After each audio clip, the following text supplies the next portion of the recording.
Assalamualaikum warahmatullahi wabarakatuh. Perkenalkan, nama saya Rika Amelia Putri. Saya dari kelas R1B dengan nomor NPM 2023-215000116. Di sini saya akan menjelaskan tentang sistem moneter Islam yang ditulis oleh Muhammad Umar Chapra. Nah, untuk yang pertama ada sasaran dan strategi. Yang pertama, ada basis syariat adalah hikmah dan kemaslahatan manusia di dunia dan di akhirat. Yang kedua, tujuan utama syariat adalah mendorong kesejahteraan manusia yang terletak pada perlindungan kepada keimanan, kehidupan, akal, keturunan, dan kekayaan mereka. Nah, di sini ada sasaran. Sistem perbankan dan uang seperti aspek-aspek kehidupan Islam lainnya harus direkayasa untuk mendukung pencapaian sasaran-sasaran utama sosiologis.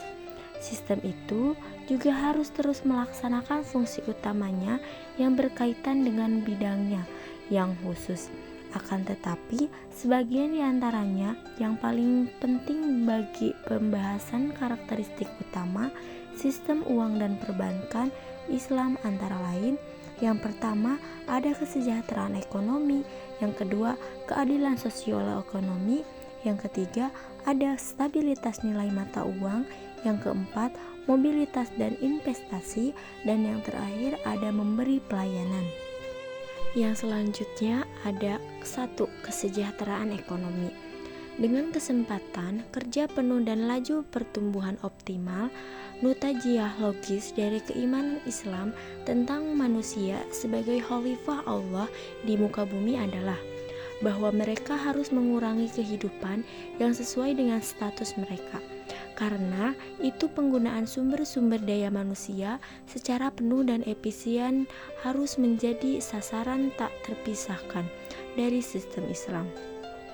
Memang, laju pertumbuhan ekonomi yang tinggi harus menjadi natajiah alami dari kebijakan-kebijakan yang menimbulkan pemanfaatan sumber-sumber daya manusia dan alam secara efisien dan penuh kesejahteraan.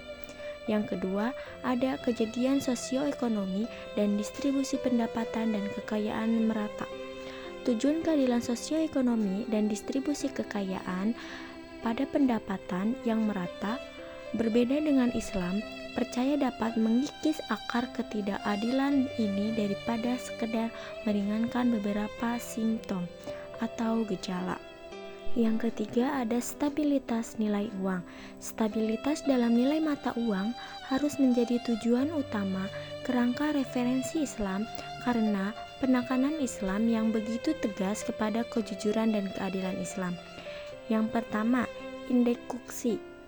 Melihat iklim inflasioner yang menjala di dunia saat ini, telah dilontarkan saran-saran bahwa tuntunan keadilan sosioekonomi Islam dapat dipenuhi dengan melakukan indeksasi atau koreksi moneter. Bagaimana juga perlu disadari bahwa Gardul Hasan pada umumnya mengandung sedikit transaksi finansial secara keseluruhan. Yang kedua, pengangguran dan hubungan berbanding terbalik. Suatu konsep dari perekonomian kapasitas yang biasa dibahas secara umum adalah hubungan berbanding terbalik antara pengangguran dan inflasi.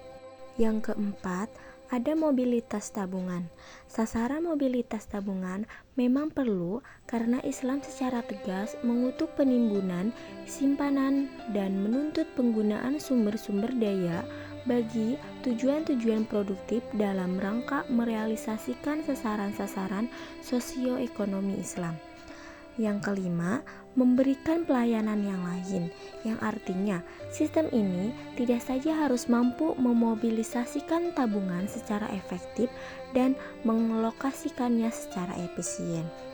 Nah, yang terakhir ada strategi. Hal ini memfokuskan kita kepada konsep kesejahteraan dalam Islam.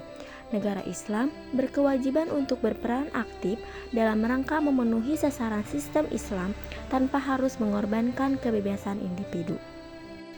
Nah, mungkin dari saya cukup sekian ya teman-teman. Mohon maaf bila ada kesalahan. maupun disengaja ataupun tidak disengaja, karena manusia tidak luput dari kesalahan. Mari teman-teman sekarang berbuat baiklah kepada sesama umat Islam dan tidak membeda-bedakan suku antara suku lainnya. Terima kasih. Wassalamualaikum warahmatullahi wabarakatuh.